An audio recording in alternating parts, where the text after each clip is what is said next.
Welcome to the Phaeton Football DraftKings Cash Game Picks for Week 11.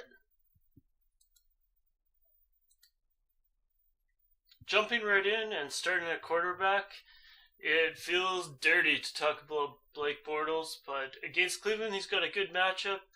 Cleveland tends to funnel their opposing offenses to the passing game, and their pass defense is terrible. Jacksonville's been letting Bortles loose a little bit and let him throw the ball more with 38 and 51 attempts in the last few games. I think there's a good chance that Blake Bortles could have a good game.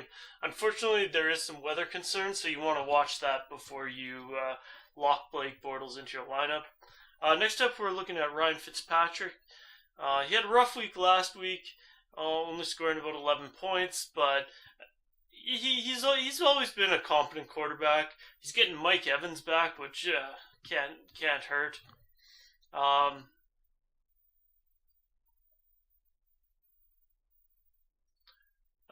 Finally, Tampa Bay's defense is pretty bad, so I really do like seeing what Ryan Fitzpatrick can do this week.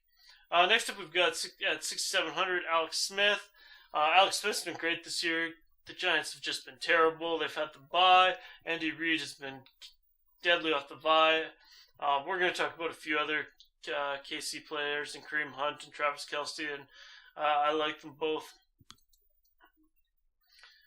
Looking at running backs, first up we've got Rex Burkhead at 3,600.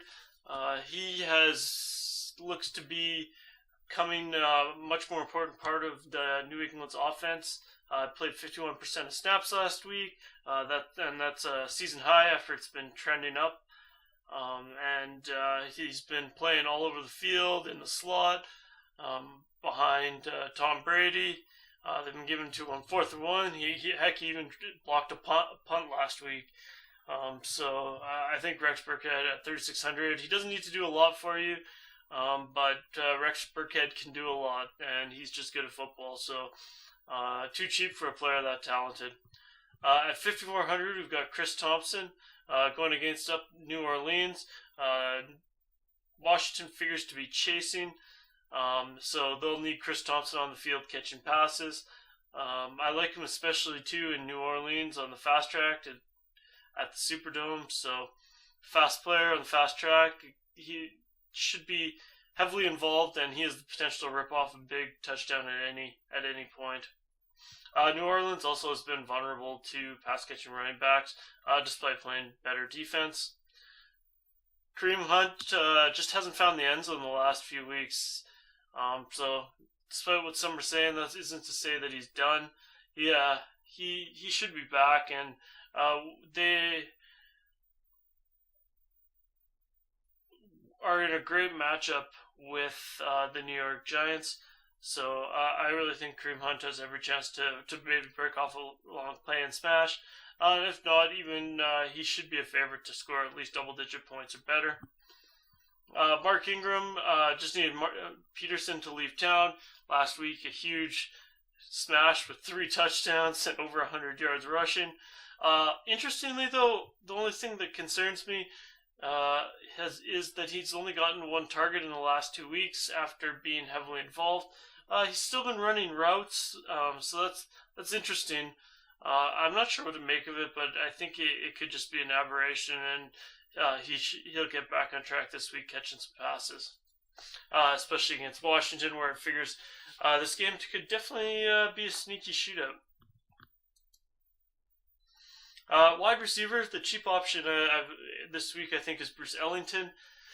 Patrick Peterson's going to be covering DeAndre Hopkins, and Patrick Peterson makes it very hard for opposing wide receivers. Will Fuller's out, so Bruce Ellington's going to be taking on a bigger role. He's not a big guy, but he's fast and agile, and in an indoor environment, I think he should be in great shape. Jamison Crowder's been seeing over 10 targets for the last 2 weeks. Playing out of the slot, he should get a few extra targets potentially with the way the Saints defense kind of funnels targets to the middle. Lattimore and Crawley are shut down corners on the outside for New Orleans. but Jamison Crowder tends to do his work in the middle of the field, so I think this is an excellent spot for him in a game where it figures that Washington is going to need to pass the ball to stay in it.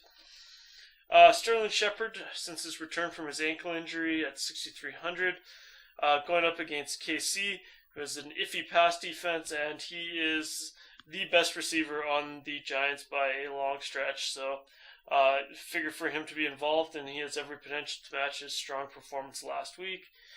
Finally, Michael Thomas, he finally broke 100 yards, but he's been consistent all year, scoring 14 points in the last 4 games, and averaging almost 10 targets a game.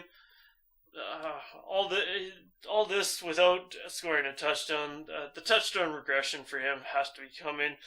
It's just not sustainable for their running backs to be as hot as they are, running in all the touchdowns. So I think definitely an explosion week with 2 touchdowns is in Michael Thomas's range of outcomes. Don't let Josh Norman scare you. Michael Thomas won't be lining up against Norman, as Norman tends to stay on the one side and doesn't travel. For tight ends, cheap option this week is Tyler Kroft. He's playing Denver, and he plays the tight end position. That's usually enough to want to get a guy in your lineup. Tyler Kroft is a competent tight end. He's scored 8 or 9 points the last few games. Certainly at 2,900, that would be okay. And I think he definitely has upside for more in this great matchup with Denver. Travis Kelce is in the other great tight end matchup, being the New York Giants, who prefer to not make any effort to defend the tight end. Kelce is just too talented and too important a part of the KC's offense. So I think you can definitely play him in cash games despite his elevated price. It might even be optimal. He might be the best receiver option on the entire slate. For defenses, we're going to play the improved Chargers defense against a Buffalo team that mysteriously decided to bench Tygart in favor of a rookie that's never started a game in the NFL. Definitely an overreaction to their loss in New Orleans, where the defense did not do anything to help and just got ran all over. I'm not sure. I think pretty much Tyrod Taylor's only hope for keeping his job was to play better defense, which kind of frustrating when you play quarterback. Finally, at 4,000, we've got Jacksonville going up against Cleveland. Jacksonville's all-world defense should just absolutely smother Cleveland's offense. Definitely has a great chance of creating some turnovers and getting some interceptions. Thanks for watching the Fate in Football Week 11 Cash Game Picks for DraftKings. If you haven't already, subscribe so you make sure you get next week's video. Thanks for watching.